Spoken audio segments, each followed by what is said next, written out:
كلية الشعب، كلية جبر الخواطر، الكلية اللي اي حد بيسمعها او اي حد بيسمع عنها بيقول ان هي كلية ايه ده، انا هدخل الكلية دي مستحيل.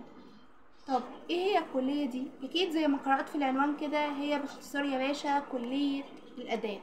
كلية الاداب مش هي الكلية اللي كلنا واخدين عنها فكرة غلط، او ان هي كلية مش حلوة وهي للبنات بقى بتوع الكعب العالي والجو ده. بالعكس خالص، كلية بيطلع منها علماء، بيطلع منها ناس كويسين جدا، ناس دخلوا في مجالات حلوة وتخرجوا منها وطلعوا فيها، اثبتوا نفسهم في المكان اللي هو فيه. طلع منها مترجمين، طلع منها ناس في علم نفس دكاترة قد الدنيا.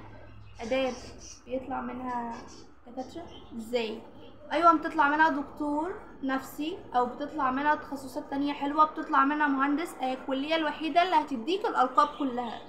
ازاي ده كله؟ هل الكلية اللي احنا كلنا بنديها مقدار قد كده هتدينا كل ده؟ بالعكس والله، الكلية حلوة جدا، ناس كتيرة جدا بتبقى جايبة مجاميع عالية ليها كليات اعلى من اداب وبتخش اداب، لان هي اللي فرصتها جاية، هي اللي مستقبلها جاي باختصار. طب ايه هي الكلية وايه مميزاتها وايه الاقسام اللي فيها وفيها كم قسم، وانا لو اتخرجت من اي قسم فيها هشتغل امتى وازاي؟ كل ده هنعرفه. تابع معايا الفيديو للنهاية لو انت حاسس بيأس من نتيجتك وحاسس ان انت ايه اللي انا جبته ده، ازاي اداب اللي احنا بنقولها اداب، ازاي اداب؟ هعرفك هي ازاي اداب وازاي انت هتفتخر بنفسك فيما بعد اصلا بالكلية اللي انت دخلتها دي. بس يلا نشوف هنعمل ايه. السلام عليكم ورحمه الله وبركاته، ازيكم عاملين ايه؟ يا رب تكونوا بخير. وحشوني كتير جدا، افتقدتكم جدا. جايه النهارده اتكلم معاكم عن اول كليه من سلسله الكليات. الناس كلها بتبدا طب وهندسه وكل ده، لا احنا مش هنبدا بكل ده، احنا هنبدا النهارده باداب، لان هي الكليه الوحيده اللي مستقبلها جاي وليها فرص عمل كتير جدا. بس قبل اي حاجه متنساش تعمل لايك شير سبسكرايب وكمان تفعل زر الجرس عشان يوصلك كل جديد. وما تنساش تنزل تحت تكتب كومنت لطيف شبك، تابع الفيديو للنهايه وقول انت عايز انهي كليه تانية، وعرفني انت عايز ايه او تختار ايه وانا هتابع معاك. لو محتار تختار انهي كليه عرفني وانا هختار لك الكليه اللي تناسبك. هحط قدامك اقتراحات واقول لك دي هتطلع منها كذا ودي هتطلع منها كذا، هبين لك الطريق وهبين لك كل حاجه. بس كمل معايا الفيديو للنهايه.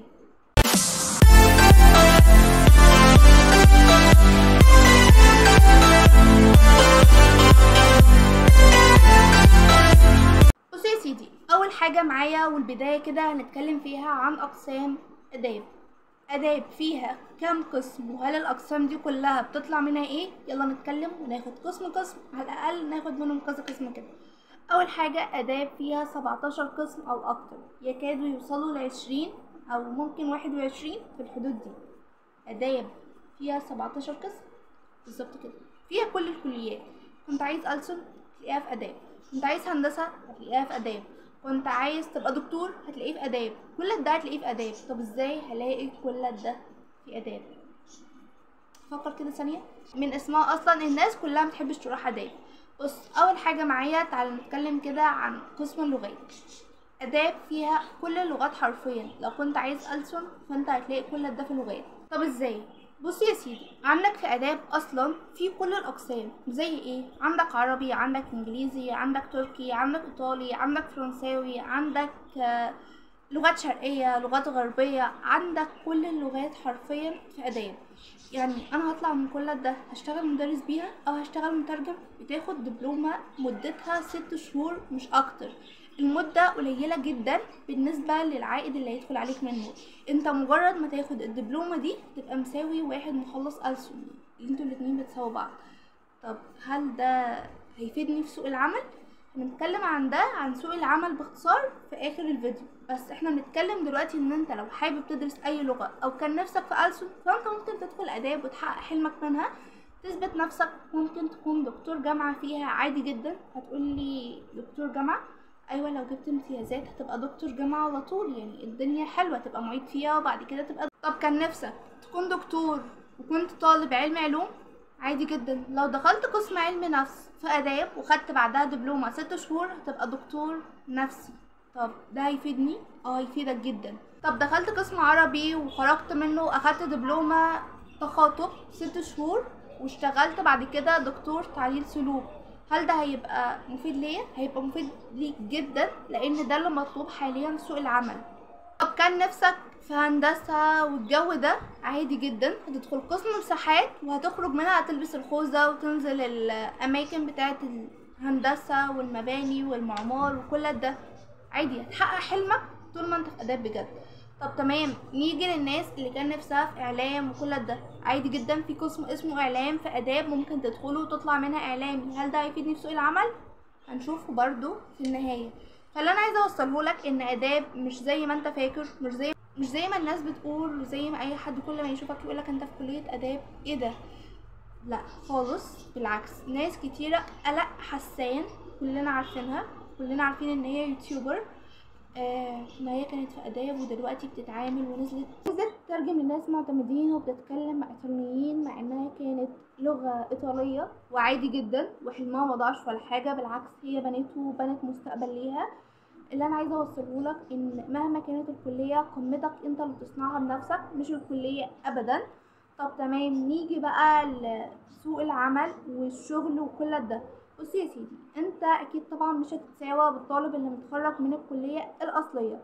طب هل انا لو رحت الشغل واحنا الاتنين مقدمين سوا، انت لو مقدم هو مقدم وانت جايب امتياز مع مرتبه شرف هو جايب امتياز مع مرتبه شرف، فاكيد طبعا هيبقى الاولى ليه لانه متخرج من الكليه الاصليه. طب تمام، انت بقى لو جايب امتياز وهو جايب جيد جدا الاولويه هيكون ليك. وده يعلمنا ايه؟ ان احنا نبني نفسنا من سنه اولى، نحسن نفسنا كويس جدا عشان لما نوصل للنقطه دي هتكون خلاص بقيت حاجه كويسه بقى، بقيت عارف مستقبلك فين، عارف انت عملت ايه، تاخد كورسات كتير تنمي نفسك، خد تنميه مهارات، خد حاجات كتيره جدا، كل ده هيفيدك جدا. كل الشهادات، الناس اللي بتقولك الشهادات وخد شهادات معتمدة وكل ده، بالعكس ده مش هيفيدك قد ما اللغة بتاعتك او اللي انت فيه، الحاجة اللي انت تخصصت فيها هتفيدك. آداب مش وحشة، آداب حلوة جدا، انا مش في آداب بس انا اعرف ناس في آداب ناس كويسين جدا. كل اللي بيضحك عليك وبيقولك لا ده ملهاش مستقبل، بالعكس آداب مستقبلها جاي، هي وتربية وكذا كلية. لو عايز تعرف اي تفاصيل عن الكليات انزلوا اكتب تحت في الكومنتات، وانا اصلا كده كده هعمل لكم سلسله يعني هظبط لكم الدنيا.